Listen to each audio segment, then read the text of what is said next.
पाकिस्तानी अदाकारा सबा कमर ने शूटिंग के दौरान तबीयत खराब होने के वाक़े के 2 हफ्ते बाद एक बार फिर काम पर वापसी का ऐलान कर दिया है।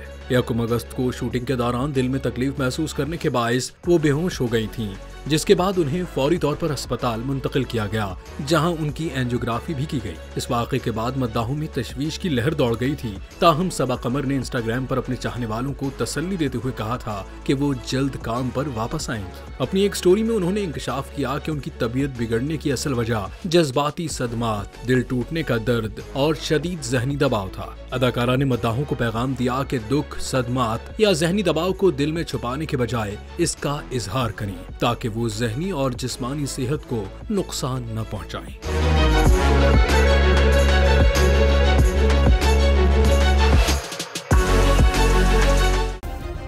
सब्सक्राइब करें और बेल दबाएं ताकि कोई खबर रह न जाए।